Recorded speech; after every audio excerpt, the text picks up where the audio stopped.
सुबह बखैर नाजरीन, आप सबका खुश आमदीद। सुबह के 8:36 का वक्त हुआ चाहता है। आपका मेज़बान इशफाक गौहर हाजिर खिदमत है प्रोग्राम सलाम जेके लेकर। आज 30 अक्टूबर सन 2024 है। उम्मीद है कि आज खैरियत से होंगे और सुबह सुबह जब आपके सामने हम आए हैं तो कोशिश करेंगे कि आज बुधवार के दिन आपको बाखबर करें, हर उस छोटी बड़ी खबर से बाखबर करें जिस पर आपकी नज़र रहती है, या कल रात जब आप आराम कर रहे थे तो रात भर क्या कुछ हुआ, सियासी मैदान में क्या कुछ चल रहा है, आने वाले दिनों में सियासत का ऊंट कौन सा करवट ले सकता है, इस पर हमारी नज़र रहती है। तजिया तबसरा भी करते हैं और आज भी इन तमाम मामला जो जम्मू कश्मीर को परटेन करते हैं इसको लेकर हम गुफ्तगू करेंगे। न सिर्फ जम्मू कश्मीर के हालात वाक़ात को लेकर हम बात करेंगे बल्कि मुल्क की सियासत और आलमी सियासत पर भी मुख्तसर सी नज़र रही हमारी। और आज कोशिश करेंगे कि आज उस बड़े प्रोग्राम का एक हिस्सा जो हमारा एक बड़ा मंसूबा कि उन बेटियों की, उन बहनों की, उन भाइयों की गुफ्तगू करें जो मुसलसल एक ट्रॉमा में है, जिनकी हद उम्र 50 से पार हो चुकी है लेकिन अभी तक शादियाँ नहीं हो पा रही है। सोशल एक्टिविस्ट के साथ लगातार हम गुफ्तगू कर रहे हैं, समाज के बाहिस अफराद के साथ हम गुफ्तगू कर रहे हैं और एक रास्ता निकालने की कोशिश हो रही है। इस प्रोग्राम के ज़रिए से एक राहनुमा बनाने की कोशिश हो रही है कि किस तरीके से हमारी शादियों में जो असराफात है इन्हें ख़त्म किया जाए और जो हमारे निकाह बड़े महंगे हो रहे हैं इनको किस तरीके से सस्ते किया जाए, आसान किया जाए, इस पर एक हिकमत अमली तरतीब देने की कोशिश हो रही है। आज भी हमारे साथ कुछ एक मेहमान ज्वाइन करेंगे और उस पर भी गुफ्तगू होगी। फटाफट से हमारे साथ ज्वाइन कीजिएगा हमारी राब्ता site Facebook, YouTube, Twitter, Instagram को और हमारी ऑफिशियल वेबसाइट www.gulistannews.in पर, जहाँ पर खबर, तजिया और तबसरा हर बार आप देखते हैं। फिलहाल प्रोग्राम का पहला पड़ाव और याद माजी को ताज़ा करते हैं, यानी हिस्ट्री की किताब को खंगाला है आसिफ रशीद ने। चंद अहम तरीन वाक़ात आपके सामने रखेंगे आसिफ रशीद, जिसके फौरन बाद बात एक्सीडेंट से शुरुआत होगी, मौसम के मिजाज की भी बात बताएंगे और सियासी मिजाज में क्या कुछ है वो आपके सामने रखने की कोशिश की। लेकिन सबसे पहले हिस्ट्री ऑफ द डे। खुशामदीद, गुड मॉर्निंग, इस्तकबाल आप सबका। बहुत बहुत शुक्रिया हमारे साथ इस प्रोग्राम का हिस्सा बनने के लिए। आज आप सब जानते हैं अक्टूबर का सेकेंड लास्ट डे, 10वां महीना साल 2024 का। अंग्रेजी कैलेंडर के मुताबिक या ग्रेगोरियन कैलेंडर के मुताबिक चंद अहम तरीन वाक़यात जो इब्तदाई मराहिल में हम आप तक पहुंचाते हैं या हमारी फहरिस्त में है, तरजीहात में है, तो हिस्ट्री ऑफ द डे में चंद बड़ी बातें, अहम तरीन वाक़यात आप तक पहुंचाएंगे। और आज ही का दिन है जब कई अहम तरीन शख्सियात इस दुनिया से चल बसी और मुख्तलिफ शोबों में बेहतरीन और तवील मुद्दत तक खिदमात अंजाम देने के बाद लोग चल बसे। 1883 दिन आज का, जब आज ही की तारीख के मुताबिक अजीम मुफक्किर और समाजी मुसल्ला स्वामी दयानंद सरस्वती का इंतकाल हुआ 1883 में। और हिंदुस्तान के अंदर जो इनकी सर्विसेज रहीं, उस वक्त जब सहूलियात का फुकदान था, उस वक्त जब कई इलाके जो काबिल रसाई नहीं थे, इसके बावजूद भी इन्होंने मुल्क और कौम के लिए खिदमत जारी रखी। 1956 में हिंदुस्तान का पहला 5 स्टार होटल अशोका आज ही के दिन खुला। 1956 अक्टूबर की 30 तारीख 1611 में आज ही के दिन गस्ताफ दोम या सेकंड एडोल्फ, जो कि 17 साल की उम्र में स्वीडन का बादशाह बन गया और दुनिया के कम उम्र तरीन जो अशखास हैं या फिर बादशाह कह लीजिए या हुक्मरान हैं, उनमें गस्ताफ का नाम भी है। 1945 में दिन आज का, जब हिंदुस्तानी हुकूमत के लिए एक बड़ी कामयाबी, एक तवील मुद्दत के बाद कोशिशें हुई और आज़ादी से 2 बरस पहले एक नवीद सुनाई गई कि अक़वाम मुत्तहिदा में भारत शामिल हो गया, यूनाइटेड नेशंस में मेंबरशिप मिल गई। 1960 में बरतानिया में पहली बार गुर्दे की कामयाब पेवंदकारी की गई। ये पहला किडनी ट्रांसप्लांट था जो 1960 में हुआ ब्रिटेन के अंदर। साल 1974 दिन आज का, मशहूर गज़ल और ठुमरी गुलकार बेगम अख्तर की वफात भी आज ही के दिन हुई, तो आज उनकी बरसी है। उनकी भी सर्विसेज जो म्यूज़िक के तई रही वो बिलखुसूस सर फहरिस्त रखकर उन्हें याद किया जाता है। साल 2021, आज से 3 बरस कबल, हिंदी फिल्मों के मशहूर अदाकार यूसुफ हुसैन या दिलीप कुमार भी जिनको कहा जाता था, उनका इंतकाल हुआ। उनकी बरसी आज है और काबुल, कंधार से पाकिस्तान के पेशावर शहर तक और फिर मुंबई तक का जो सफ़र था वो आज के दिन ख़त्म हुआ था 30 अक्टूबर 2021 में। 94 साल की उम्र में मुंबई में उन्होंने आखिरी सांस ली थी। साल 1925, आज से 100 बरस कबल, लंदन में पहली मरतबा टेलीविज़न नशरियात का आगाज़ हुआ, टीवी चला। 1925, 30 तारीख आज का दिन। 1990 में बॉलीवुड के मशहूर अदाकार विनोद मेहरा का भी इंतकाल आज ही के दिन हुआ, उनकी भी खिदमात को याद किया जा रहा है। आज ही के दिन 1905 में रूसी हुक्मरान जान क्लुसदोम ने पहले रूसी आइन की तौसीक की और 2014 में स्वीडन ने फलस्तीन को एक आजाद मुल्क के तौर पर तस्लीम किया, आज से 10 बरस कबल। ये बात अलग है कि उसके बाद बहुत सारे ममालिक आए जिन्होंने एक एक करके ये फैसला लिया हुकूमती सतह पर कि फ़लस्तीन एक आज़ाद रियासत है, इसको तस्लीम किया जाना चाहिए, रिकॉग्नाइज किया गया और इजरायली पॉलिसी की मुखालफत खुलकर की जाती रही। ये तो वो खबरें, वो बातें थी जो खबरों से पहले आप तक पहुंचती। एक स्पेशल सेगमेंट होता है जिसमें कम से कम वक्त लेकर ज़्यादा मालूमात, ज़्यादा ज्ञान उन तमाम लोगों तक पहुंचे या हम सबको वो वक्त या वो अदवार या फिर वो शख्सियात याद रहें जिन्होंने मुल्क और कौम की खिदमत की और मुख्तलिफ शोबों को बेहतर करने या उनके कामकाज में अपने अपने हिसाब से काम किया और वक्त गुजरने के साथ साथ चीज़ें तब्दील करने में उनका कलीदी किरदार रहा है। इसके बाद प्रोग्राम सलाम जीके में खबरों की तरफ चलेंगे। दीगर मौज़ूआत या जो मकामी सतह की खबरें हैं, सियासी और सलामती पर मबनी कुछ खबरें हैं, वो आप तक पहुंचेंगी। लेकिन उससे पहले एक बुरी खबर जो कि ज़िला रामबन से आ रही है, जहां पर एक सड़क हादसा हुआ है और इस हादसे में अभी तक की मौसूला इत्तलात के मुताबिक 2 मुसाफिरों की जान चली गई है जबकि 2 दीगर जख्मी हुए हैं। यह हादसा मगरकोट के मकाम पर हुआ है आज सुबह जम्मू श्रीनगर नेशनल हाईवे के ऊपर और इस हादसे में मरने वालों की तादाद 2 तक पहुंच गई है, जिसकी ऑफिशियल कंफर्मेशन कर दी गई है, जबकि दीगर 2 लोग जख्मी हुए हैं। हादसा आज सुबह पेश आया है और अभी तक की मौसूला इत्तलात के मुताबिक इस इलाके के अंदर, जहां पर ये तस्वीरें हैं जब जख्मियों को बनिहाल के सब डिस्ट्रिक्ट हॉस्पिटल में रेफर किया गया है, उनका इलाज वहां पर चल रहा है। हम तक जो कंफर्मेशन पहुंची है कि एक जो छोटी गाड़ी थी वो हादसे का शिकार हुई और इसके बाद इमदादी कार्रवाइयों का सिलसिला भी यहां पर शुरू हुआ है। गाड़ी जो कि तकरीबन 250 से 300 फीट नीचे गहरी खाई में चली गई है और आज सुबह सुबह यह हादसा हुआ, यह भी कंफर्मेशन की गई और इस हादसे में जो नुकसान हुआ उसकी भी इतलात मुतलका हुकाम की जानिब से दे दी गई। तो बड़ी खबर जम्मू श्रीनगर नेशनल हाईवे पर आज सुबह एक बार फिर से जम्मू कश्मीर के लिए आप कहेंगे तो 30 अक्टूबर का दिन सड़क हादसात के साथ शुरू हुआ है। गुज़श्ता आप 24 से 48 घंटों में देखेंगे तो ख्रियू पामपुर से, किश्तवाड़ से, इसके अलावा गुज़श्ता रोज भी एक हादसा पेश आया। उधमपुर के अंदर 33 लोग जख्मी हुए, 3 की हालत उनमें भी तशवीशनाक। इसी तरीके से जम्मू नगरोटा के अंदर जहां पर सड़क हादसे में 3 नौजवानों की मौत हो गई। उस हादसे के बाद पिछले 72 घंटों के दौरान अब तक निस्फ दर्जन से ज्यादा सड़क हादसात में 10 के करीब अमवात हो चुकी हैं। ताजा वाकया जिसकी तस्वीर आपके सामने, आपसे कुछ देर पहले ये डेफर्ड विजुअल्स जो हमें मौसूल हुए, मगरकोट जम्मू श्रीनगर नेशनल हाईवे के ऊपर बनिहाल रामबन का हिस्सा, जिस सड़क हादसे में अब तक 2 मुसाफिरों की मौत हो गई है और जब तक हम तक अपडेट्स पहुंची है महलूकीन की शनाख्त होना बाकी था। बाकी 2 लोग जख्मी हैं, स्टेबल उनकी हालत बताई जा रही है।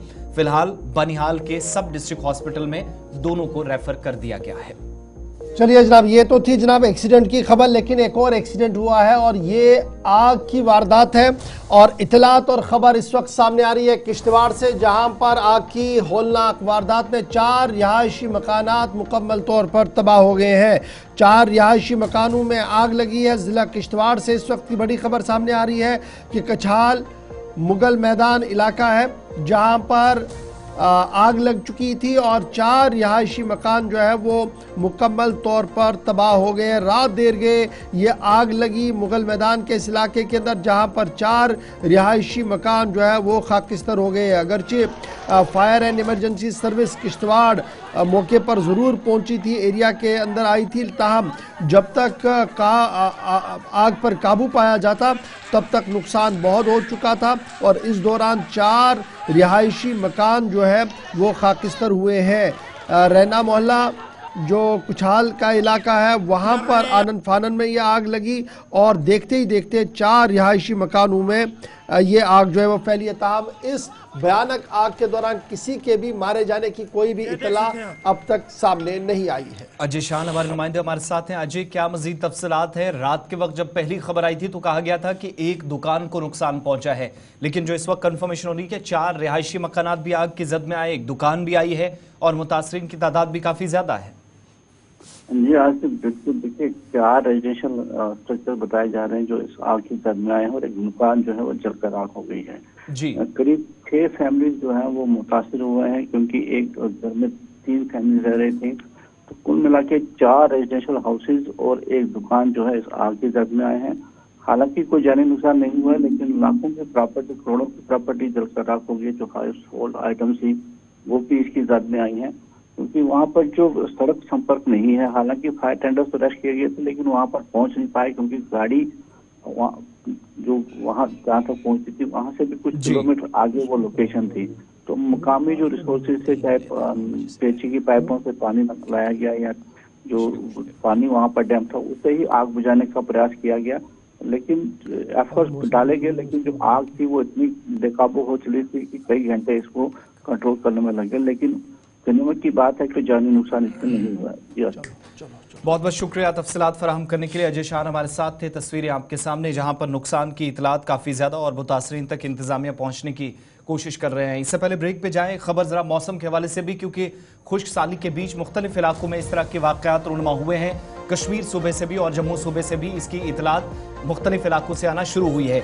इधर दर्जा हरारत में उस वक्त कमी दर्ज की गई है जब शुमाली कश्मीर के मुख्तलिफ इलाकों के अंदर हल्की और ताज़ा बर्फबारी की इतलात और महकमा मौसमियात की पेशगोई के मुताबिक मुख्तलिफ इलाकों के अंदर रात देर गए तक एक बार फिर से ताज़ा बर्फबारी हुई है।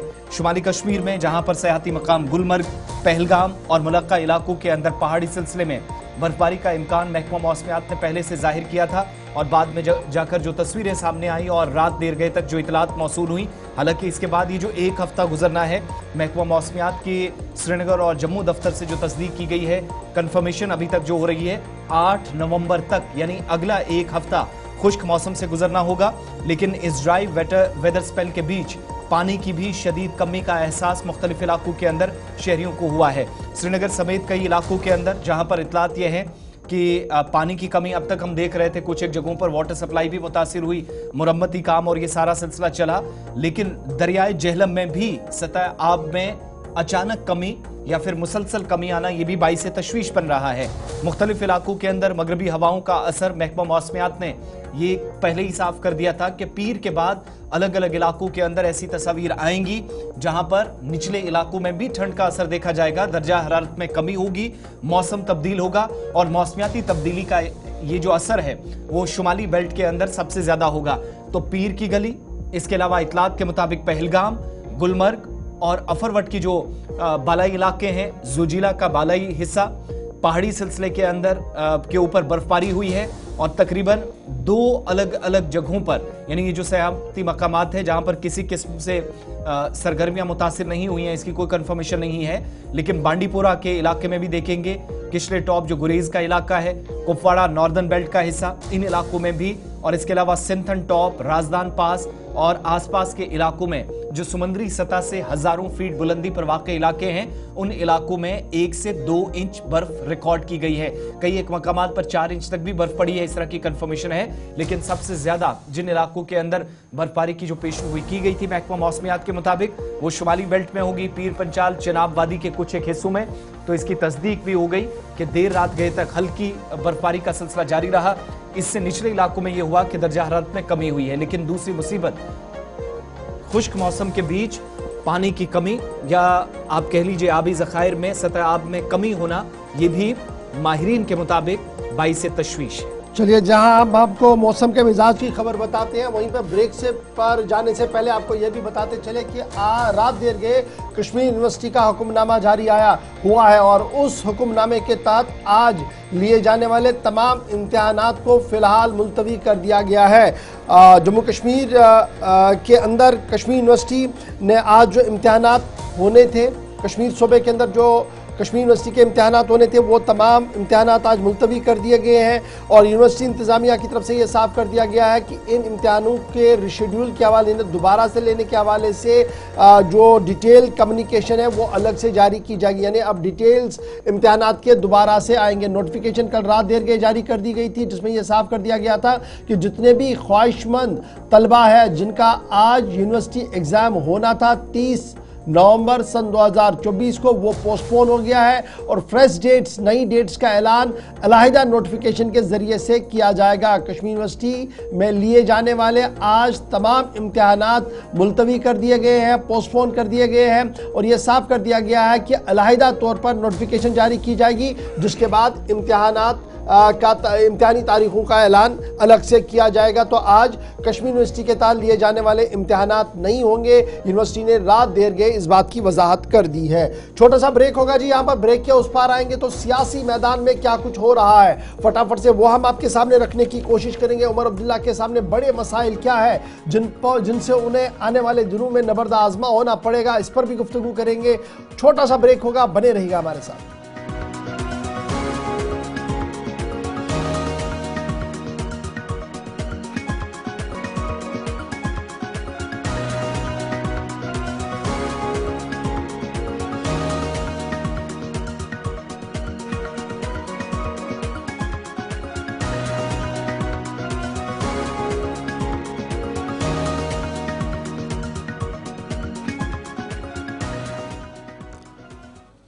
ब्रेक के बाद दोबारा इस्तिकबाल प्रोग्राम आप देख रहे हैं सलाम जेके, और सलाम जेके में खबरों के सफर को बढ़ाते हैं आगे। बात करते हैं असेंबली के इजलास की। जी हाँ नाजरीन, नौ मुंतखबा असेंबली का इजलास मुनक्किद होने जा रहा है और यह पहला इजलास होगा इस हुकूमत का जिसकी सरबराही उमर अब्दुल्ला करें। और कल प्रोटीम स्पीकर की तरफ से बाज़ाब्ता तौर पर तारीखों का ऐलान कर दिया, शेड्यूल का ऐलान कर दिया गया है। और शेड्यूल के ऐलान के होने के साथ ही सियासी उफक पर भी सवालात का सिलसिला शुरू हो गया है। तकरीबन 6 साल के वक्फे के बाद जम्मू कश्मीर असेंबली का यूनियन टेरिटरी के अंदर पहला इजलास मुनक्किद होगा और 5 दिन तक इजलास जारी रहेगा। 4 नवंबर से इजलास शुरू होगा। 4 नवंबर को पहला दिन होगा इजलास का और 5 दिन तक मुसलसल ये इजलास जो है वो चलेगा। लेफ्टिनेंट गवर्नर मनोज सिन्हा इजलास से खिताब करेंगे, जिसके बाद फौतशुदा अरकान को खराज अकीदत यानी मातमी करारदाद होगी और शुक्रिया की तहरीक को पेश किया जाएगा। और इसी के साथ 3 दिन निकलेंगे जब मेंबरान असेंबली, चाहे वो हिज़्ब इख्तिलाफ के हैं, हिज़्ब इख्तिदार के हैं, वो वहां पर उस शुक्रिया की बहस पर बात रखेंगे अपनी और आखिर पर उमर अब्दुल्ला उस बहस को समेटेंगे। तो कुल मिलाकर ये होगा इजलास जो सरकारी तौर पर कैलेंडर जारी किया गया है। जब कैलेंडर जारी हुआ है तो सवाल ये है कि जो नेशनल कॉन्फ्रेंस के सीनियर लीडर्स इलेक्शन के दौरान कह रहे थे कि जब पहला सेशन होगा तो 370 वाले मामले पर रेजोल्यूशन होगा, लेकिन सरकारी गैजेट के अंदर सरकार के जो बिजनेस है उसमें कहीं पर भी 370 का कोई जिक्र नहीं है। लेकिन हमारे ज़राया ये ज़रूर बता रहे हैं कि नेशनल कॉन्फ्रेंस के कुछ मेंबरान और हिज़्ब इख्तिलाफ के कुछ मेंबरान ज़रूर 370 वाले मामले पर मसवदा लाने की कोशिश करेंगे, करारदाद लाने की कोशिश करेंगे। अब वो कितना कामयाब होते हैं नहीं होते वो आने वाला वक्त बताएगा। लेकिन हिज़्ब इख्तिलाफ के जो लीडर्स हैं, जो मेंबर्स हैं, वो अपनी हिकमत अमली को तरतीब देंगे। अपोजिशन माना जा रहा कि नेशनल कॉन्फ्रेंस वाली हुकूमत के अभी चंद ही दिन हुए हैं, ज़्यादा कोई उनके हाथ नहीं है, लेकिन उसके बावजूद भी लेफ्टिनेंट गवर्नर की खुतबे पर जब उनको अपनी बात रखेंगे तो उनका तनकीदी लहजा जो है वो ज़रूर सामने होगा। पहला इजलास 4 नवंबर को होगा। शेड्यूल के हिसाब से स्पीकर का इंतखाब सुबह 10:30 बजे अंजाम दिया जाएगा। 11:30 बजे 4 तारीख को लेफ्टिनेंट गवर्नर असेंबली के अंदर मेंबरान से खिताब करेंगे। 5 तारीख को मातमी करारदाद, साबिका MLA जो फौत हुए हैं उनके हक में मातमी करारदाद होनी है। 6 और 7 तारीख को discussion on motion of thanks जो लेफ्टिनेंट गवर्नर साहब की तकरीर होगी उस पर, और 8 तारीख को लेफ्टिनेंट गवर्नर के एड्रेस पर रिप्लाई करेंगे लीडर ऑफ द हाउस यानी उमर अब्दुल्ला साहब। तो इस तरीके से इजलास जो है वो पाए तकमील तक होगा। एक तरफ से ये सरकारी तौर पर कहा गया, लेकिन सबकी नजरें हिज़्ब इख्तिलाफ भारतीय जनता पार्टी पर है। तो दूसरी अहम और बड़ी खबर सामने आ रही है कि लीडर ऑफ अपोजिशन कौन होगा।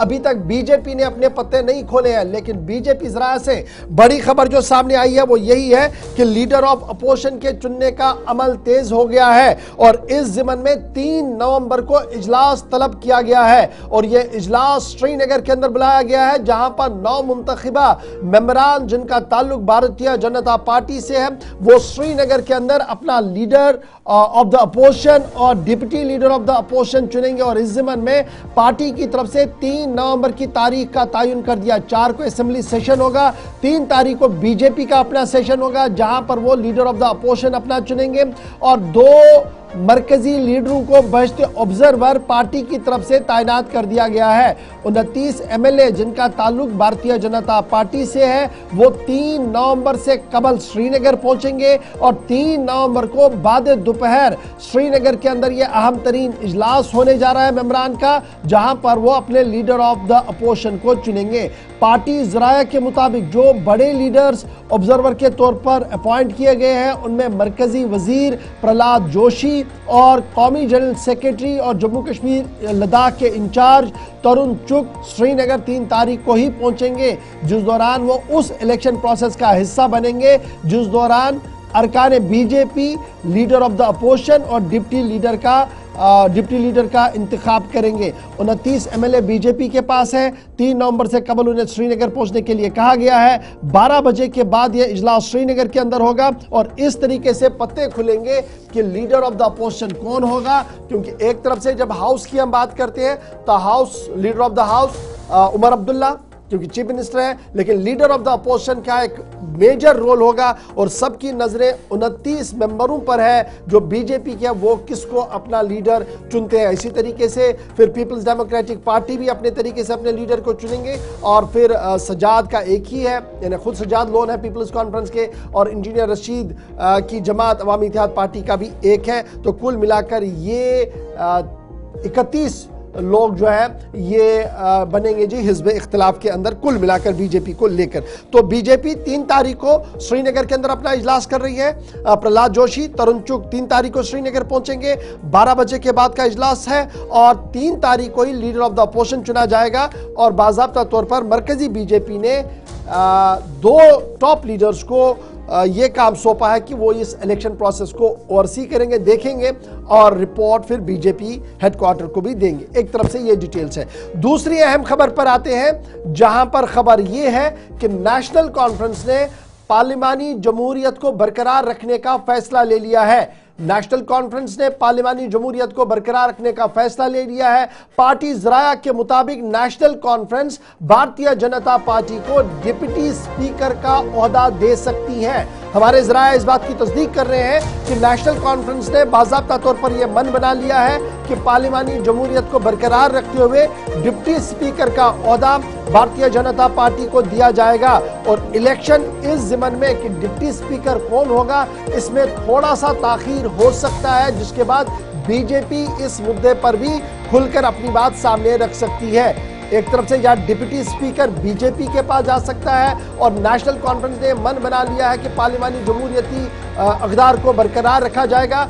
वहीं पर 5 मेंबरों की तैनाती यानी जो अपॉइंटमेंट करनी है, जो अनाउंसमेंट होनी है कि 5 नॉमिनेशन जो मेंबर्स की करनी है, वो माना जा रहा है कि अगले महीने आखिरी हफ्ते तक हो सकता है। यानी नेक्स्ट मंथ पॉलिटिकली काफी ज्यादा थ्रिल्ड रहेगा। जहां 4 तारीख के बाद असेंबली का सेशन रहेगा, वहीं पर इस सेशन के फौरन बाद सबकी नजरें स्पीकर पर भी रहेंगी कि कौन स्पीकर बनता है। उमर अब्दुल्ला की पहली तकरीर ऐवान के अंदर होनी है, उसमें क्या कुछ होगा। 370 वाला मामला, हाई वोल्टेज वाला ड्रामा है, वो वहां पर क्या कुछ होगा। लेकिन इसके साथ साथ डिप्टी स्पीकर का ओहदा जब बीजेपी को मिलेगा तो बीजेपी किसको सामने करेगी, यह भी बड़ा सवाल होगा। और साथ साथ उन 5 लोगों पर भी सबकी नजर होगी जिनकी नॉमिनेशन नई दिल्ली से होनी है और लेफ्टिनेंट गवर्नर जिसकी तस्दीक करेंगे। यानी ये बात क्लियर हो गई है कि 5 मेंबरान की तैनाती के हवाले से, उनकी नॉमिनेशन के हवाले से फाइल रुकी नहीं है बल्कि कंटिन्यूअस प्रोसेस में है। और हमारे बीजेपी के जो ज़राए और दिल्ली के अंदर जो हमारे ज़राए है वो इस बात की तस्दीक कर रहे हैं कि अगले महीने की आखिरी तारीख तक इस पूरे मामले पर भी मुहर लगेगी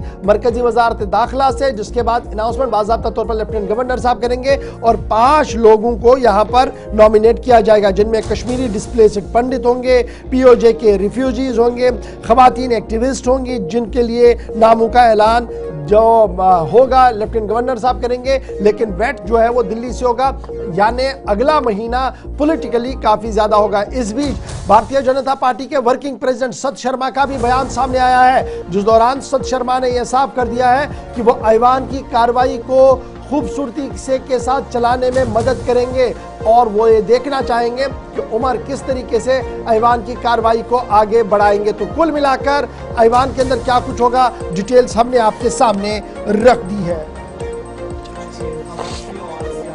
पर गुफ्तगू शरीक हो रही है, तो बात जरा असेंबली इंतखाबात हुकूमत बनने के बाद और इजलास में क्या तैयारियां रहेंगी वो अपनी जगह, लेकिन जम्मू कश्मीर के अंदर स्टेट इलेक्शन कमीशन भी काफी इन दिनों सरगर्म नजर आ रहा है। और आप सब जानते हैं कि पंचायती इंतखाबात भी होने हैं। जब तक हतमी नजरसानी शेड्यूल या फिर हतमी फहरिस्त सामने आएगी, वोटर लिस्ट सामने आएंगी, तब तक बाज़ाब्ता तौर पर पंचायती इंतखाबी फहरिस्त के लिए जो तैयारियां अभी तक चल रही है उसमें अहम तरीन पेशरफ्त हुई है और रियासती इलेक्शन कमीशन की जानिब से नजरसानी शुदा शेड्यूल जारी कर दिया गया है। इलेक्शन कमीशन की जानिब से बाज़ाब्ता तौर पर जम्मू कश्मीर के अंदर जो मश्क पिछले काफी वक्त से चल रही थी, एक तवील अरसे से, उस पर पेशरफ्त हुई है और पंचायती इंतखाबी फहरिस्त 2025 के सिलसिले में जो नजरसानी शुदा शेड्यूल है वो जारी कर दिया गया है। इस सिलसिले में अगर किसी को कोई एतराज है, किसी ने कोई सवाल उठाना है, किसी का लिस्ट में नाम कटवाना है,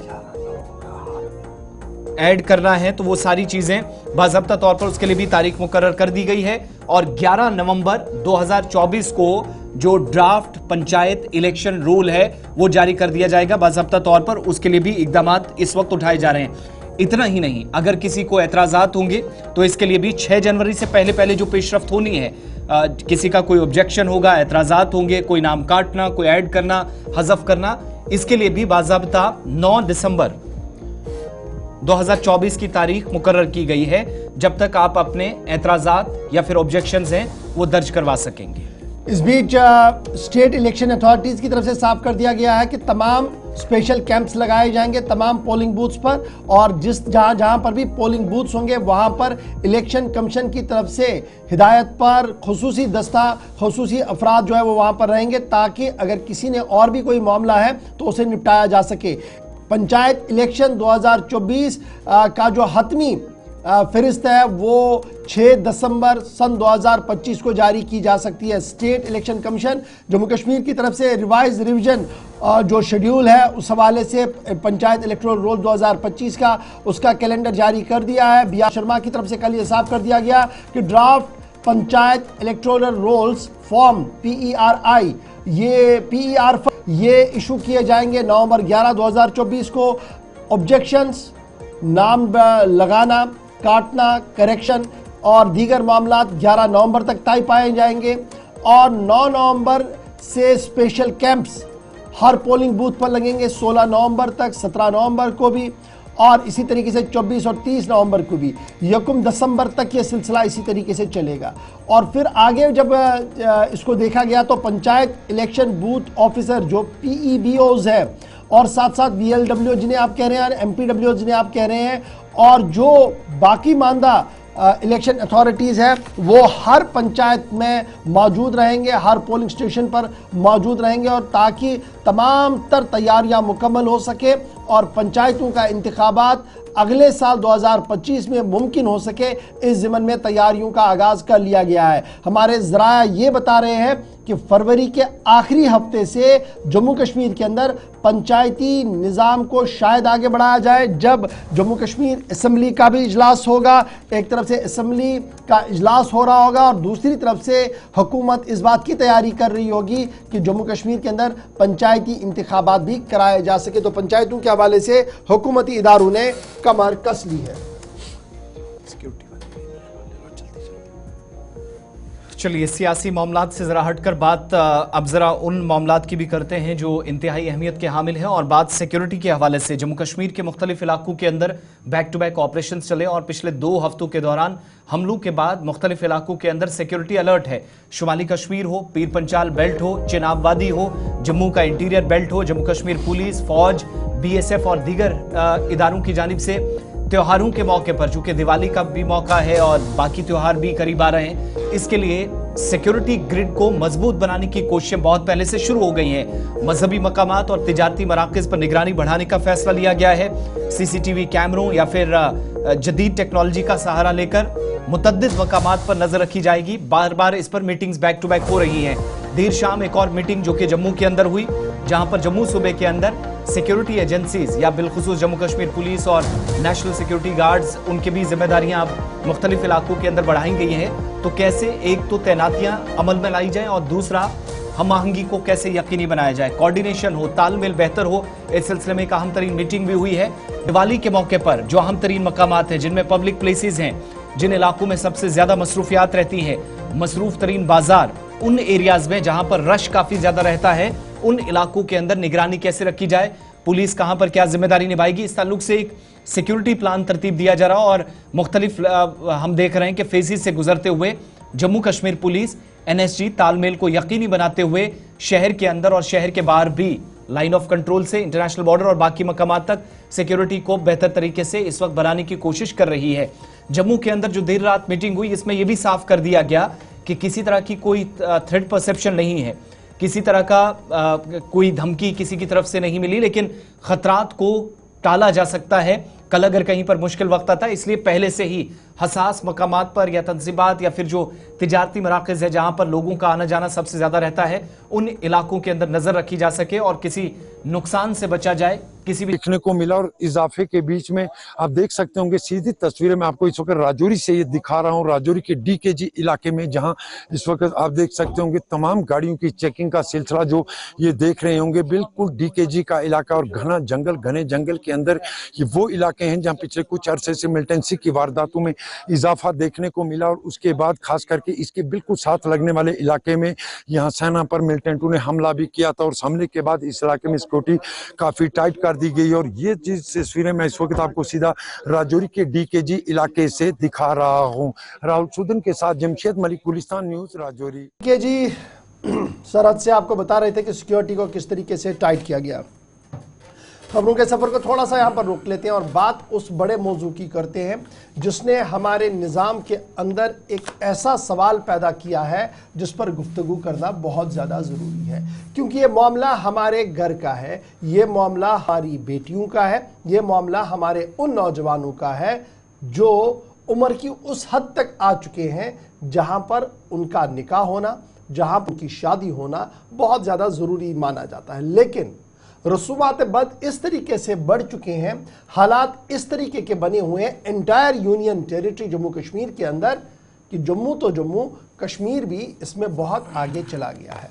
और इब्तिदाई खबरों और एदाद शुमार के मुताबिक 70 से 80 हज़ार ऐसे नौजवान बहनें, नौजवान भाई पूरे यूनियन टेरिटरी के अंदर है जिनकी उम्र 50 साल से ऊपर है लेकिन शादियां नहीं हो पाई हैं।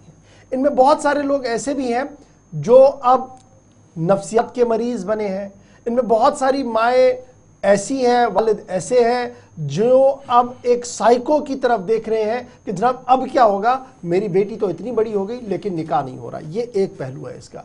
दूसरा पहलू ये है कि जिस दौड़ में दौड़ रहे हैं, क्या वो दौड़ और वो रास्ता सही है, आज इसका भी तयन करना बहुत ज़्यादा ज़रूरी है।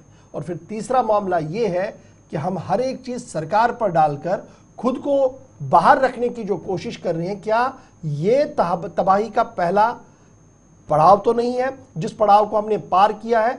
और मुसलसल जो खामोशी मजहबी पेशवाओं की है पूरे यूनियन टेरिटरी के अंदर, चाहे वो मुस्लिम पेशवा हो, हिंदू पेशवा हो, सिख पेशवा हो, ईसाई पेशवा हो, जिस तरीके से खामोशी इख्तियार की गई है, ये एक बड़ा जुर्म है।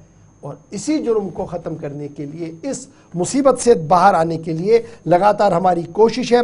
हम इसमें कितना कामयाब होंगे इस बारे में आप ज़रूर अपनी राय भी रखिए, बात भी रखिए। मुसलसल 3 प्रोग्राम हमने किया, आज हमारा चौथा प्रोग्राम है। लेकिन आज हमारे जो मेहमान हैं ये माहिर नफ्सियात है, इसीलिए मैंने अपना इंट्रो भी आज इसी तरीके से रखा। डॉक्टर अब्दुल मजीद साहब है, प्रोफेसर है, HOD है, माहिर नफ्सियात है, Sher Kashmir institute of medical science medical college Bemina Srinagar के अंदर काम करते हैं। डॉक्टर साहब बहुत बहुत शुक्रिया अब्दुल मजीद साहब ज्वाइन करने के लिए हमारे साथ।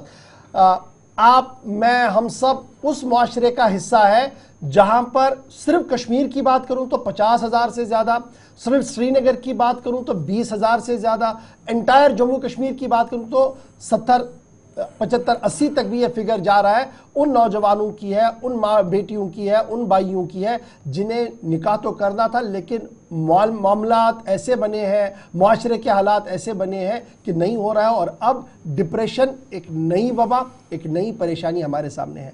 आप मुसलसल लोगों से बात कर रहे हैं, आप सोसाइटी के अहम तरीन फर्द है और एक अहम तरीन फ़र्ज़ आप निभा रहे हैं। किस तरीके से इस मुआशरती बिद्दत को आप देख रहे हैं और किस तरीके से जो लोग आपके पास आ रहे हैं क्या कुछ बयान कर पा रहे हैं और किस तरीके के हालात हैं, क्योंकि हमसे ज़्यादा आपके साथ और राब्ते में बराबर है। जी बिल्कुल, पहले प्रोग्राम में बुलाने के लिए शुक्रिया। और इस बहुत ही जो हम कहेंगे कि लम्हे फिक्रिया हमारे लिए एज सोसाइटी, और एक डॉक्टर होने के नाते, माहिर नफ्सियात होने के नाते, और साथ साथ में एक शहरी होने के नाते, इस इलाके का बाशिंदा होने के नाते जम्मू कश्मीर का, मेरे लिए भी बहुत परेशानी की बात है कि जो बच्चियां हमारे पास आती हैं या जो लड़के हमारे पास आते हैं, जैसे आपने एदाद शुमार दे दिए, और मैं थोड़ा सा और शेयर करूं कि जो नेशनल फैमिली हेल्थ सर्वे थी, उसमें देखा गया कि more than 30 years of age जो हमारे लड़के हैं, 34 से 35% लोग जो अभी शादी के बगैर हैं। और अगर लड़कियों की बात करें तो more than 27 years of age, तकरीबन उन्होंने लिखा हुआ कि 30% के करीब औरतें जो है अभी शादी के बगैर है।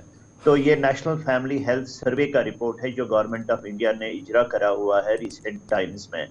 तो ये चीज देखते हुए हमें पता है कि अगर शादी वक्त पे नहीं होती है तो उससे बहुत सारे नेगेटिव इम्प्लीकेशंस होते हैं। सबसे बड़ा नेगेटिव इम्प्लीकेशन जो हमारे पास आता है, हमारी एक स्टूडेंट है, उनका नाम डॉक्टर इंशा है, उन्होंने इस पे काम भी करा हुआ है पिछले 3 साल से, और होप हम अभी रिजल्ट्स कंक्लूड करने में जुड़े हुए हैं।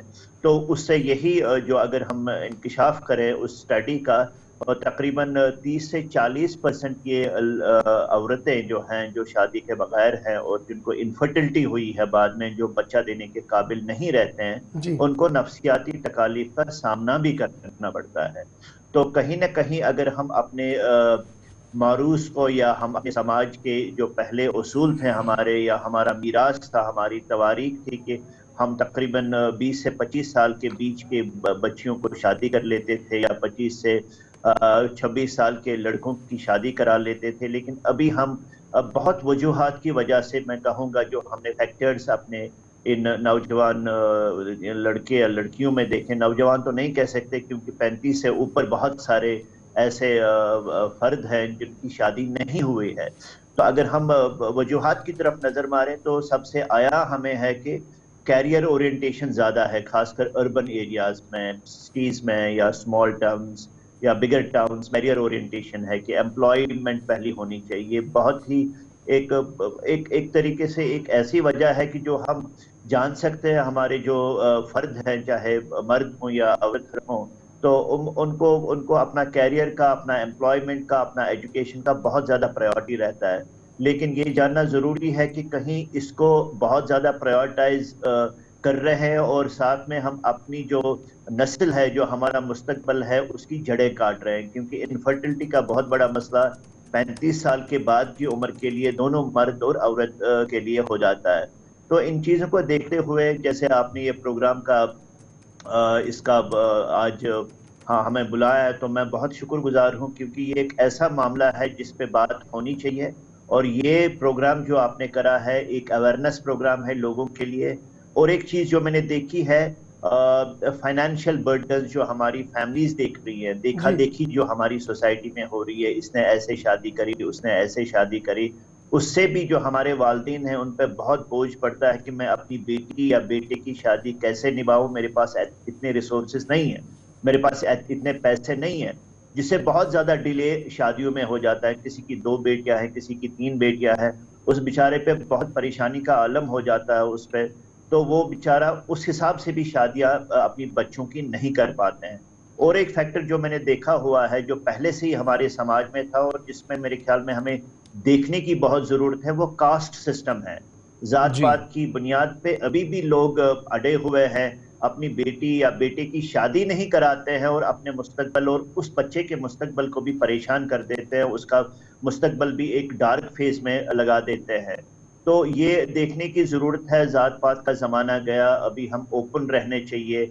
ऑब्वियसली अपने टक्कर के हिसाब से, अपने ये एजुकेशन बैकग्राउंड के हिसाब से, फाइनेंस बैकग्राउंड के हिसाब से, कहीं ना कहीं आपको शादी फिक्स करानी पड़ेगी अपने बच्चों और बच्चों की, ना कि हम देखा देखी में जाए, जात पात में जाए, बहुत हाई स्टेटस की बात करें। मेरे ख्याल में हम we have moved on towards a materialistic world. बहुत ही बुरी बात है जब हम बच्चों और बच्चियों की शादी की बात करते हैं, इसको एक इमोशनल रिलेशनशिप के तरीके से देखा जाए, वो बहुत बेहतर है, ना कि इसको फाइनेंशियल एंगल से देखा जाए कि कितने पैसे हैं, कितना माल है, कितना धन है एक फैमिली के पास, तभी हम शादी करेंगे। डॉक्टर साहब, एक बड़ा इंपॉर्टेंट इशू है, जिस तरीके से आपने जो लाइन आपने खींची बड़ी दिलचस्प मेरे लिए भी है।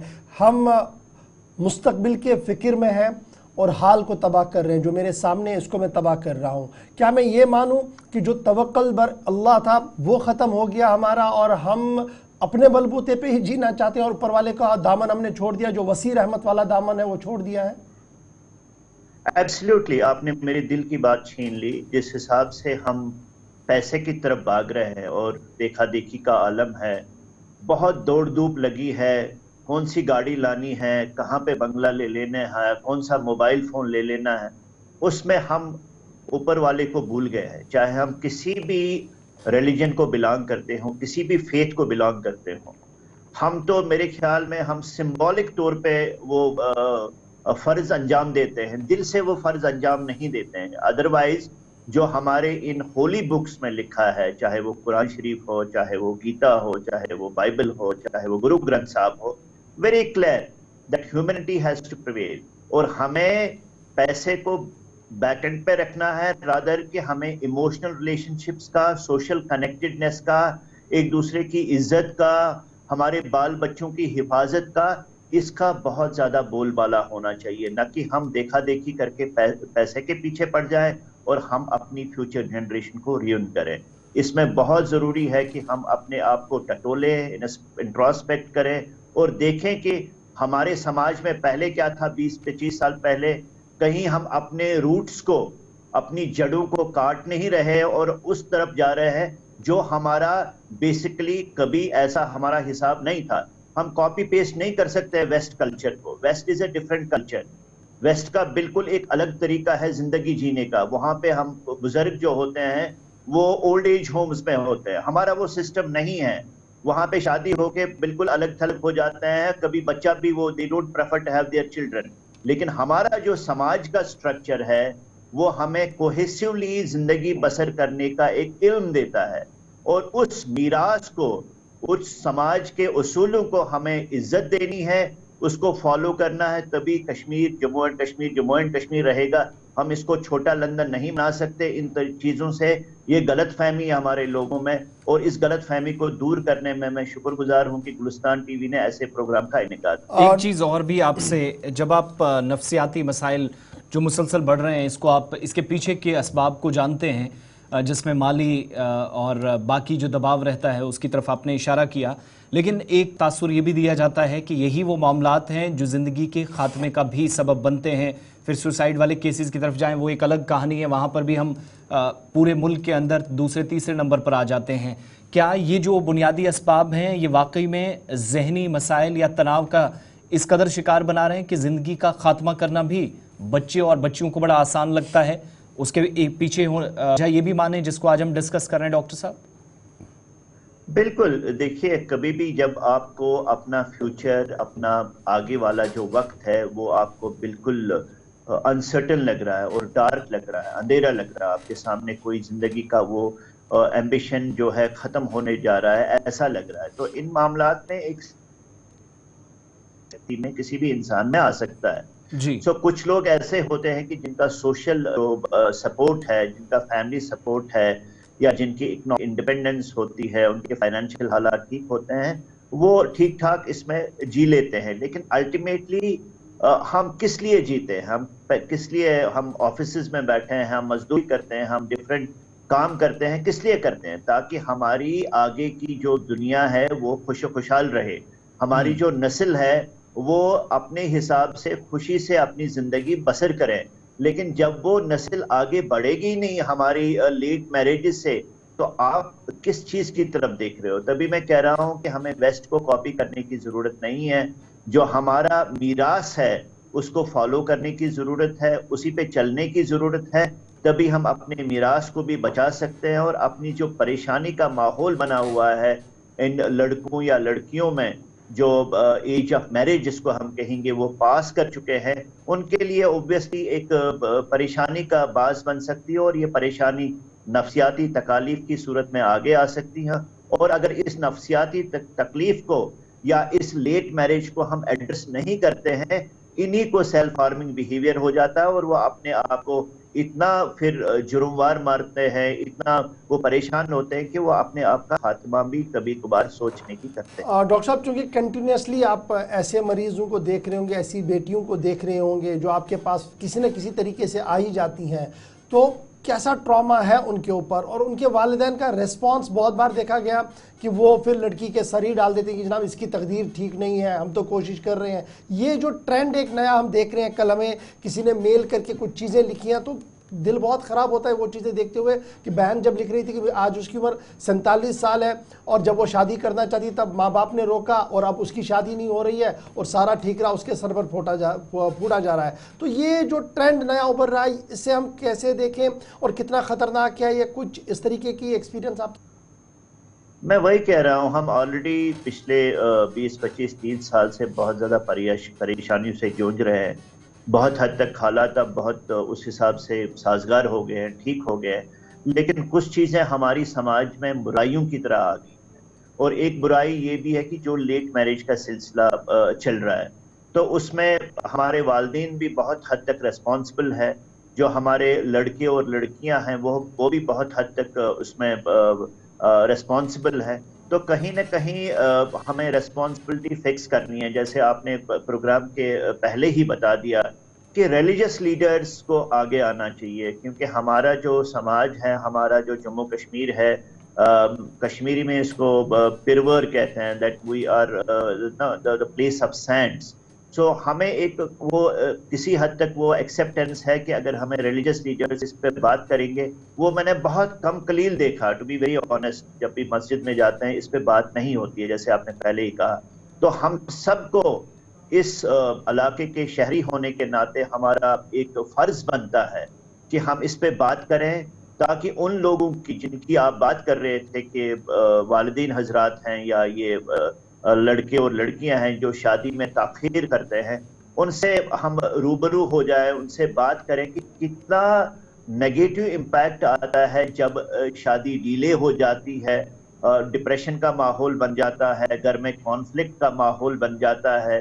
जो इनफैक्ट जो शादीशुदा घर में होते हैं, फिर अगर कोई लड़की शादी के बगैर रहती है 45 साल 50 साल की उम्र में, उसको घर वाले भी सही तरीके से नहीं देखते हैं, ना कि वो कपल या बाकी जो लोग हैं वो भी सही तरीके से उनको नहीं देखते हैं। तो एक माहौल कॉन्फ्लिक्टिव माहौल बन जाता है, और साथ साथ इन लड़के या लड़कियों में डिप्रेशन या नफ्सियाती तकालीफ जैसे आप बात कर रहे थे, उनका भी ये शिकार हो जाते हैं। और वो बहुत एक जो हमारे लिए लम्हे फिक्रिया है, वो आगे नहीं आते हैं ट्रीटमेंट के लिए।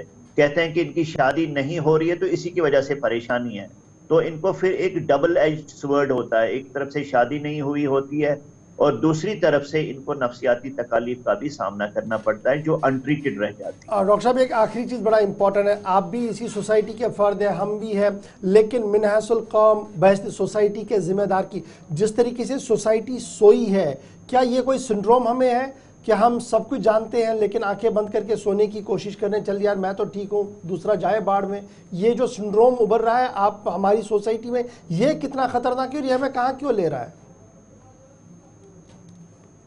कि जो हमने इंटरनेट के बहुत सारे फायदे भी हैं, बहुत सारे नुकसान भी हैं।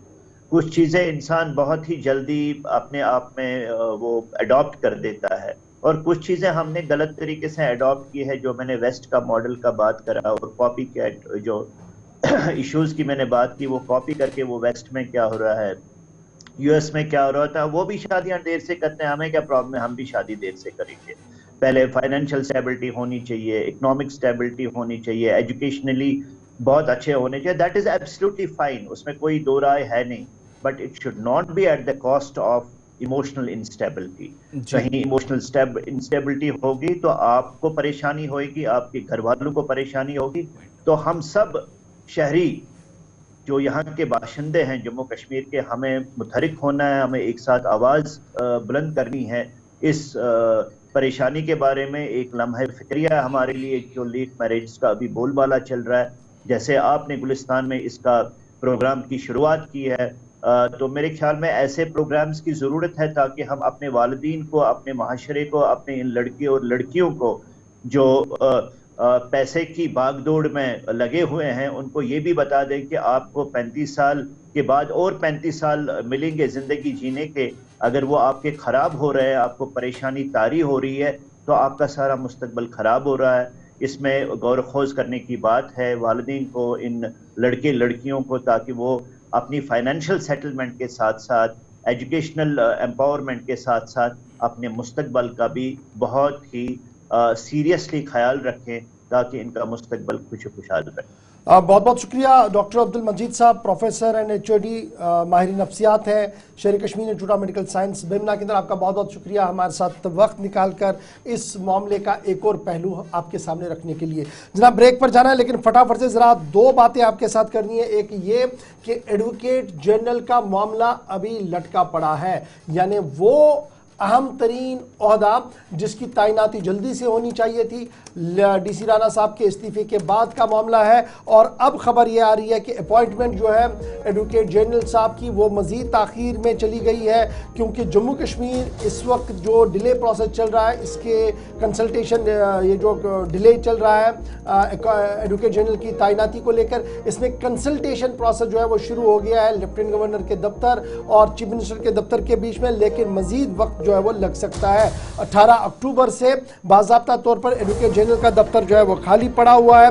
एडवोकेट DC राणा साहब ने इस्तीफा दिया, मॉरल ग्राउंड पर उन्होंने कहा कि नई हुकूमत आई है तो उनके लिए राह हमवार होनी चाहिए, लेकिन नया एडवोकेट जनरल होगा कौन, इस ज़िम्मन में अभी भी कोई पेशरफ्त नहीं हुई है। और ये माना जा रहा है कि वज़ारत इंसाफ और कानून, चीफ मिनिस्टर ऑफिस और लेफ्टिनेंट गवर्नर दफ्तर जो है वो इस मामले में काफ़ी संजीदा है और आने वाले चंद दिनों के अंदर अंदर नए एडवोकेट जनरल की तैनाती हो सकती है। अब याद रखिएगा, नया एडवोकेट जनरल इफ़ाम तफहीम से हो, यानी लेफ्टिनेंट गवर्नर को भी वो मंजूर हो, चीफ मिनिस्टर साहब को भी वो मंजूर हो, क्योंकि ये यूनियन टेरिटरी है।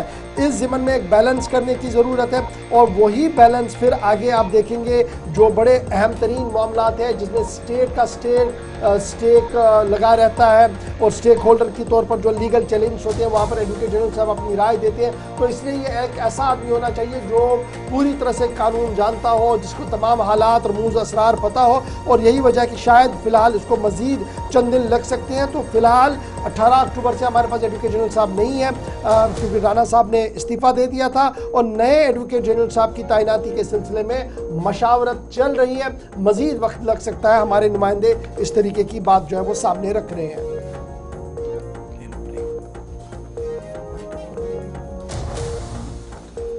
चलिए जनाब, इसके साथ ही आज प्रोग्राम का वक्त यहाँ पर इख्तिताम पजीर हुआ। चाहता आज ज़रा हम माजरत ख्वाह है कि आज आपकी कॉल्स को नहीं ले पाएंगे, बड़ा दिन है, दशहरा है, धनतेरस है और कुछ स्पेशल प्रोग्रामिंग भी चलानी है, इसलिए आज की नशरियात में बस इतना ही। आप हमारा साथ दीजिएगा, हमारी राब्ता साइट पर ज़रूर आइएगा, लेकिन कल जब आपके सामने आएंगे तो आपसे वादा कि कल फ़ोन कॉल्स को भी शामिल प्रोग्राम करेंगे और मज़ीद हालात वाक़ात से भी आपको बाखबर करते रहेंगे। आसिफ और मुझे दें इजाज़त। अल्लाह हाफ़िज़।